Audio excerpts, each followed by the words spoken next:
Hello guys, one second welcome back to എജുപുഡ്. അപ്പൊ നിങ്ങൾ ഇവിടെ കാണുന്നുണ്ടാവില്ലേ 8 മാർക്ക്. നോക്കി, 8 മാർക്കിന്റെ ചോദ്യം പരീക്ഷയ്ക്ക് നിങ്ങൾക്ക് ഇത്തവണ വരാൻ ചാൻസ് കൂടുതലുള്ള 8 മാർക്കിന്റെ ആ ചോദ്യം വേറെ ചാപ്റ്ററില്ല. നിങ്ങൾക്ക് ഓൾറെഡി സസ്റ്റൈനബിൾ ഡെവലപ്മെന്റ് അഥവാ സുസ്ഥിര വികസനം എന്ന് പറയുന്ന ഒരു ചാപ്റ്റർ പഠിക്കാനുണ്ട്.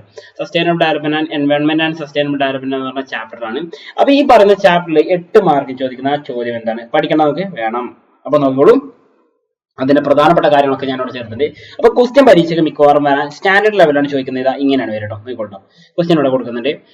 പ്രോബ്ലംസ് ഓഫ് എൻവയോൺമെന്റൽ degradation are not only threats to the earth at large but also challenges to the human survival. എന്ന് വെച്ച് കഴിഞ്ഞാൽ പരിസ്ഥിതി അപജയ പ്രശ്നങ്ങൾ എന്ന് പറയുന്ന ഭൂമിക്ക് വലിയ ഭീഷണി മാത്രമല്ല, മനുഷ്യന്റെ നിലനിൽപ്പിനുള്ള വെല്ലുവിളികൾ കൂടിയാണെന്നാണ് പറഞ്ഞിരിക്കുന്നത്. ഓക്കെ, അപ്പൊ മനുഷ്യന്റെ നിലനിൽപ്പിന് കാരണമായ അഥവാ എൻവയോൺമെന്റൽ ഡീഗ്രഡേഷന് കാരണമായ ഫാക്ടേഴ്സിനെ എഴുതാൻ നമ്മളോട് പറഞ്ഞത്. ഓക്കെ, എൻവയോൺമെന്റൽ ഡീഗ്രഡേഷൻ എന്ന് പറഞ്ഞാൽ പരിസ്ഥിതിയുടെ നാശം എന്താണ് പറഞ്ഞത്? പരിസ്ഥിതി നാശമാണ് ഉദ്ദേശിച്ചത്.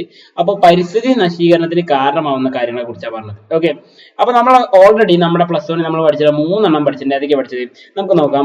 ഒന്നാമത്തത് ലാൻഡ് ഡീഗ്രഡേഷൻ. എന്താണ് ലാൻഡ് ഡീഗ്രഡേഷൻ എന്ന് പറഞ്ഞു കഴിഞ്ഞാൽ? ഫസ്റ്റ് വൺ, ലാൻഡ് ഡീഗ്രഡേഷൻ എന്ന് പറഞ്ഞാൽ വളരെ സിമ്പിൾ ആയിട്ടുള്ള കാര്യമാണ്. ലാൻഡ് ഡീഗ്രഡേഷൻ എന്ന് പറയുമ്പോൾ നമ്മൾ അതിന് പറയുന്ന പേരാണ് നമ്മുടെ മണ്ണിന്റെ നശീകരണം, അല്ലെങ്കിൽ മണ്ണ് നശീകരണം എന്ന് വേണമെങ്കിൽ നമുക്ക് പറയാം, അല്ലെങ്കിൽ മണ്ണ് ശോഷണം എന്നാണ് നമ്മളതിനെ സാധാരണയായിട്ട് പറയാറുള്ളത്. ഇനി രണ്ടാമത്തേന് ഓസോൺ ഡിപ്ലേഷൻ അഥവാ ഓസോൺ പാളിയുടെ നശീകരണമാണ് പറയുന്നത്. അതാണ് നമുക്ക് എന്ത് ചെയ്യുന്നത് രണ്ടാമതായിട്ട് നോക്കാനുള്ള കേട്ടോ. ഓസോൺ ഡിപ്ലേഷൻ എന്ന് പറയുന്നത് ഓസോൺ പാളിയുടെ നാശം എന്ന് പറയുന്നത്. അപ്പൊ ഓസോൺ പാളിയുടെ നാശം എന്ന് പറയുന്നത് എന്താണ്? നമ്മളിവിടെ സൂചിപ്പിച്ച കാര്യത്തിലുള്ളൂ ഓസോൺ നശീകരണം. ഓസോണിന്റെ നശീകരണമാണ് നമ്മളിവിടെ സൂചിപ്പിച്ചത്. അപ്പൊ ജസ്റ്റ് നിങ്ങളിവിടെ ശ്രദ്ധിക്കേണ്ട കാര്യം ഇത്രയേ ഉള്ളൂ, ഓസോൺ പാളി നാശം സംഭവിക്കുന്നതിനെ കുറിച്ച്. ആൻഡ് തേർഡ് വൺ നമുക്കറിയാം എന്താണ്? ഗ്ലോബൽ വാർമിംഗ് എന്ന് വെച്ചാൽ എന്താണ്? ആഗോള താപനം എന്ന് പറയും, ആഗോള താപനം എന്ന് പറയും. അതായത് ഭൂമിയിലെ ചൂട് ക്രമാതീതമായിട്ട് ഉയരുന്നതിന് നമ്മൾ പറഞ്ഞതാണ് എന്ത് ഈ ആഗോള താപനം എന്ന് പറയാറുള്ളത്. ഓക്കെ, അപ്പൊ ഇത് മൂന്ന് നമുക്ക് എന്ത് ചെയ്യാം? പരിസ്ഥിതി നാശനത്തിന് കാരണമായിട്ട് കാര്യങ്ങളായിട്ട് എഴുതിയേക്കാൻ പറ്റും. അപ്പൊ ഇതെന്തിനാ ഇത് 3 എഴുതാനുള്ള കാരണം എന്ന് വെച്ചാൽ അതുകൂടി ഞാൻ പറഞ്ഞുതരാം. നമുക്ക് ഈ പറഞ്ഞ 3 നമ്മുടെ ടെക്സ്റ്റ് ബുക്ക് പറയുന്ന മെയിൻ ആയിട്ട് ആയിരുന്നു. അപ്പൊ നിങ്ങൾ ഇതാണ് ആൻസർ ചേർക്കാൻ നോക്കണേ. ഇനി ഈ ക്വസ്റ്റ്യന്റെ രണ്ടാമത്തെ ഒരു ഭാഗമാണ് 5 മാർക്കുള്ള നോക്കോട്ടോ. Explain ways by which strategy sustainable development act as a solution to environmental degradation. നമ്മുടെ പരിസ്ഥിതി നശീകരണത്തിന് പരിഹാരമായിട്ട് സസ്റ്റൈനബിൾ ഡെവലപ്മെന്റ്, സുസ്ഥിര വികസനം പരിസ്ഥിതി നാശത്തിന് പരിഹാരമാണ്, നമുക്ക് എല്ലാവർക്കും അറിയാം. അതിന്റെ പ്രധാനപ്പെട്ട സ്ട്രാറ്റജീസ് എന്തൊക്കെയാണെന്ന് ചോദിച്ചിട്ട് അതിന്റെ പ്രധാനപ്പെട്ട തന്ത്രങ്ങൾ എഴുതാനാണ് നമ്മളോട് പറഞ്ഞത്. ഓക്കെ, അപ്പൊ ആ ഒരു കാര്യമാണ് നമ്മൾ ആദ്യം നോക്കുന്നത്. അപ്പൊ ആദ്യം നമുക്ക് എന്ത് ചെയ്യാം? തന്ത്രങ്ങൾ എന്താ നോക്കണം. അപ്പൊ ഫസ്റ്റ് ഓഫ് ഓൾ നിങ്ങൾ ഒരു കാര്യം മനസ്സിലാക്കുക, എന്താണ് സസ്റ്റൈനബിൾ ഡെവലപ്മെന്റ് അല്ലെങ്കിൽ എന്താണ് സുസ്ഥിര വികസനം എന്ന് മനസ്സിലാക്കാം. അപ്പൊ സുസ്ഥിര വികസനം എന്താണെന്ന് മലയാളത്തിലും ഇംഗ്ലീഷും ഞാനിവിടെ കൊടുത്തിട്ടുണ്ട്. ഇതൊന്നും ആദ്യം നിങ്ങൾ പഠിച്ചെടുക്കാൻ വേണ്ട കേട്ടോ. അപ്പൊ സുസ്ഥിര വികസനം എന്ന് പറഞ്ഞു കഴിഞ്ഞാൽ ഭാവി തലമുറയുടെ സ്വന്തം ആവശ്യങ്ങൾ നിറവേറ്റാനുള്ള കഴിവിൽ വിട്ടുവീഴ്ച ഒന്നും ചെയ്യാതെ തന്നെ ഇന്നത്തെ തലമുറയുടെ ആവശ്യങ്ങൾ നമ്മൾ എന്താണ് നിറവേറ്റുകയാണ് ചെയ്യുന്നത് കേട്ടോ. അതായത് ഭാവി തലമുറയുടെ ആവശ്യങ്ങൾ നിറവേറ്റാൻ ഇവിടെ വിഭവങ്ങൾ വെക്കണം, എന്നിട്ട് നമ്മുടെ ഇന്നത്തെ ആവശ്യങ്ങൾ നിറവേറ്റാനുള്ള വിഭവങ്ങൾ നമുക്ക് ഉപയോഗിക്കുകയും ചെയ്യാം. എന്ന് വെച്ചാൽ തരം നമ്മൾ മുഴുവനുള്ള നമുക്ക് ഇവിടെ കിട്ടുന്ന എല്ലാ റിസോഴ്സും, പ്രകൃതിയിൽ നമുക്ക് കിട്ടുന്ന എല്ലാ റിസോഴ്സും നമ്മൾ ഒറ്റയടിക്ക് ഉപയോഗിച്ച് തീർക്കരുത്. അത് ബാലൻസ് വെക്കണം, ബാക്കി വെക്കണം. എന്തിനാണ്? ഫ്യൂച്ചറിൽ കുറച്ച് ആൾക്കാർ നമ്മളൊക്കെ മരിച്ചു കഴിഞ്ഞിട്ട് കുറച്ച് പേര് വരും, അവർക്ക് ഇവിടെ ജീവിക്കണേ കുറച്ച് റിസോഴ്സ് വേണ്ടേ, അതിനായിട്ട് അവർക്ക് റിസോഴ്സ് ബാക്കി വെക്കണം. അങ്ങനെയുള്ള വികസനമാണെങ്കിൽ നമുക്ക് അതിനെന്ത് പറയാം? സുസ്ഥിര വികസനം എന്ന് പറയാം. സംഭവം സിമ്പിൾ ആയിട്ട് പറഞ്ഞാൽ അത്രേ ഉള്ളൂ കേട്ടോ. ഓക്കെ, അപ്പൊ സുസ്ഥിര വികസനം എന്ന് പറഞ്ഞാൽ ഇന്നത്തെ തലമുറയുടെ ആവശ്യങ്ങൾ നിറവേറ്റുന്ന വിഭവങ്ങൾ ഉപയോഗിക്കുകയും എന്നാൽ ഭാവി തലമുറക്ക് ആവശ്യമായ വിഭവങ്ങൾ സംരക്ഷിക്കുകയും ചെയ്യുന്നിട്ടുള്ള നമ്മളെ വികസനത്തിന് പറഞ്ഞതാണ് സുസ്ഥിര വികസനം. അല്ലെങ്കിൽ നമുക്ക് എന്ത് പറയാം? It is defined as a development that meets the needs of the present ജനറേഷന്റെ ആവശ്യങ്ങൾ നിറവേറ്റുന്നുണ്ട് without compromising the ability of the future generation. ഭാവി തലമുറയുടെ ആവശ്യങ്ങൾ കോംപ്രമൈസ് ചെയ്യുന്നില്ല, അവരുടെ ആവശ്യങ്ങൾ നിറവേറ്റാനുള്ള വിഭവങ്ങളോടെ വെക്കുന്നുണ്ട്. അതിനാണ് സുസ്ഥിര വികസനം എന്ന് പറയാം. ഇനി അതിന്റെ സ്ട്രാറ്റജീസ് നോക്കിക്കോട്ടോ. അതിന്റെ സ്ട്രാറ്റജീസ് പറയുന്നത് മെയിൻ ആയിട്ട് ഒരുപാട് സ്ട്രാറ്റജീസ് നിങ്ങളുടെ പുസ്തകത്തിൽ പറയുന്നുണ്ടാവും. അപ്പൊ അതെല്ലാം പ്രിസൈസ് ആയിട്ട് ഞാൻ ഇവിടെ ചേർത്തിട്ടുണ്ട്. ഇതിങ്ങനെ ചേർക്കാൻ കാരണം നിങ്ങൾക്ക് എക്സാമിന് പഠിക്കാൻ എളുപ്പത്തിന് വേണ്ടിയിട്ടാണ്. ഒന്നാമത്തെ കാര്യം നോക്കോട്ടോ, യൂസ് ഓഫ് LPG അഥവാ ഈ പറഞ്ഞിരിക്കുന്ന LPG എന്ന് പറഞ്ഞാൽ എന്താണ്? നമുക്ക് അറിയുന്ന കാര്യമാണ്. ഈ പറഞ്ഞ liquefied petroleum gas and gobar gas. Gobar gas പറഞ്ഞാൽ ചാണകത്തിൽ നിന്ന് ഈ ഗ്യാസ് ഉണ്ടാക്കുന്നത്, ഐ മീൻ എന്താ പറയാ, ചാണകത്തിൽ ഉണ്ടാകും ബയോഗ്യാസ് ഉണ്ടല്ലോ. ഈ ബയോഗ്യാസും LPG ഇവിടെ ഗ്രാമത്തിൽ ഉപയോഗിക്കുക. അതങ്ങനെ പറയാൻ കാരണം എന്താ? ഗ്രാമത്തിൽ ഒട്ടുമിക്ക ആളുകളും വിറകാണ് ഉപയോഗിക്കാറുള്ളത്. അപ്പൊ വിറകിന് വേണ്ടി ഒരുപാട് മരങ്ങൾ നശിപ്പിക്കുന്നു, അങ്ങനെ വന നശീകരണത്തിന് കാരണമാണ്. അപ്പൊ വന നശീകരണം ഒഴിവാക്കാൻ വേണ്ടിയിട്ട്, വിറകുകൾ ഉണ്ടാക്കുന്ന ഒഴിവാക്കാൻ വേണ്ടിയിട്ട്, മരങ്ങൾ മുറിക്കുന്ന ഒഴിവാക്കാൻ വേണ്ടിയിട്ട് അവിടെ എന്ത് ചെയ്താൽ മതി? LPG വാതകങ്ങൾ അഥവാ LPG ആണ് ലിക്വിഫൈഡ് പെട്രോളിയം ഗ്യാസ് പോലുള്ള നമ്മുടെ വീട്ടിലെ ഗ്യാസ്, അതുപോലെ തന്നെ ബയോഗ്യാസ് പ്ലാന്റുകൾ ഗ്രാമങ്ങളിൽ ഉപയോഗിക്കാന്ന് പറഞ്ഞത്. ഓക്കെ, അതാണ് പറഞ്ഞത് ഗ്രാമപ്രദേശങ്ങളിൽ LPG, ബയോഗ്യാസ് എന്നിവ ഉപയോഗിക്കാന്ന് പറഞ്ഞത്. ഇനി രണ്ടാമത്തത് യൂസ് ഓഫ് CNG ആണ് എവിടെ ഉപയോഗിക്കേണ്ടത്? Urban areas. നഗരത്തിൽ CNG മതി എന്നാ പറഞ്ഞത്. എന്താ കാരണം? LPG ഉപയോഗിച്ചാൽ പോരെ. അതിന്റെ കാരണം കൂടി ഞാൻ പറഞ്ഞാൽ, നഗരത്തിൽ LPG ഉപയോഗിച്ച് കഴിഞ്ഞാൽ പൊല്യൂഷൻ ഉണ്ടാവും. നഗരത്തിൽ ഓൾറെഡി പൊല്യൂഷൻ ഉണ്ടാവും. ഈ പറഞ്ഞ നഗരത്തിൽ എന്തായിരിക്കും? വളരെയധികം മലിനീകരണം ഉണ്ടാവും. അപ്പോൾ മലിനീകരണം കുറക്കാൻ കൂടി വേണ്ടിയിട്ടാണ് CNG ഉപയോഗിക്കാൻ പറഞ്ഞത്. കംപ്രസ്ഡ് നാച്ചുറൽ ഗ്യാസ്, അഥവാ നമുക്ക് എന്ത് പറയാം, ഈ പറഞ്ഞ CNG എന്ന് പറഞ്ഞാൽ നമ്മുടെ പ്രകൃതി വാതകമാണ് ഉദ്ദേശിക്കുന്നത്. ഓക്കെ, പ്രകൃതി വാതകം. ഓക്കെ, അപ്പൊ ഈ പ്രകൃതിവാതകം എന്ത് ചെയ്യുന്നു? പ്രകൃതിവാതകം നമ്മൾ വളരെയധികം എന്ത് ചെയ്യുന്നു? ഈ പറഞ്ഞ പ്രകൃതിവാതകം നഗരത്തിൽ ഉപയോഗിക്കുക എന്നാണ് പറയുന്നത്.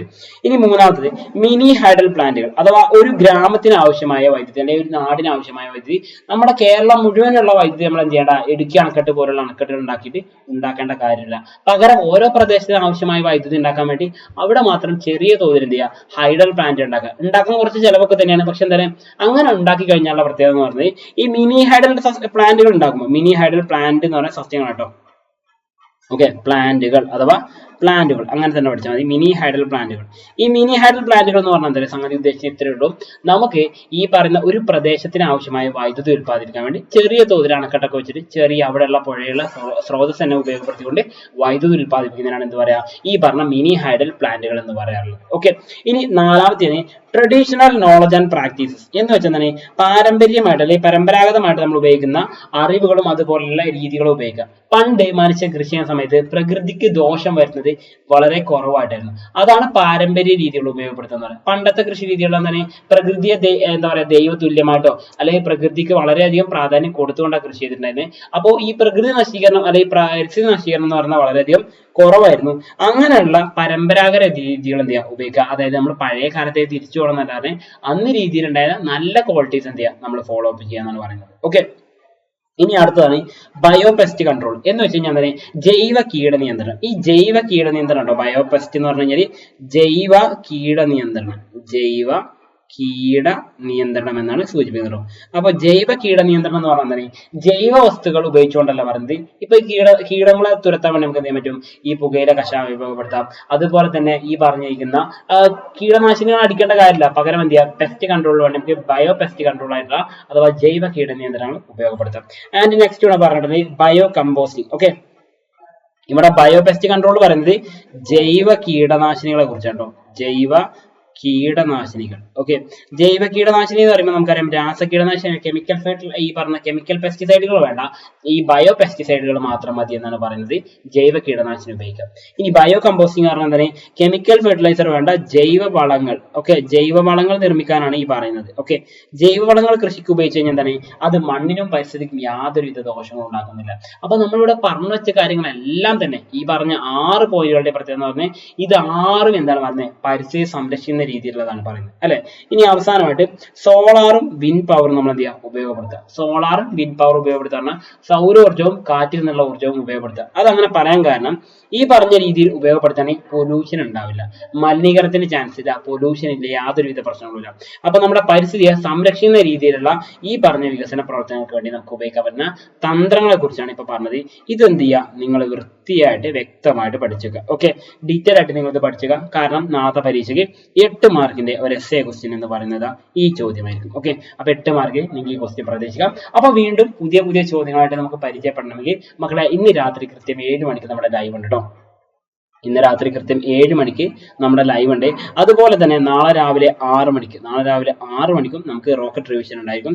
അപ്പൊ ഈ 2 ലൈവുകളിലായിട്ട് നിങ്ങളുടെ പാർട്ടിസിപ്പേഷൻ ഉറപ്പുവരുത്തുക. കാരണം അവിടെ നിങ്ങൾക്ക് കിട്ടും ജയിക്കാനുള്ള മാർക്കല്ല, മാന്യമായ സ്കോർ നിങ്ങൾക്ക് പരീക്ഷയ്ക്ക് വാങ്ങാൻ പറ്റും. ഓക്കെ ആണല്ലോ? അപ്പൊ കൂടെ ഉണ്ടാവുന്നുള്ള വിശ്വാസം തൽക്കാലം ഞാൻ വൈൻഡപ്പ് ചെയ്യുന്നു. Once again it's me, Salsabin, signing out from Majapur. Happy learning all. Bye.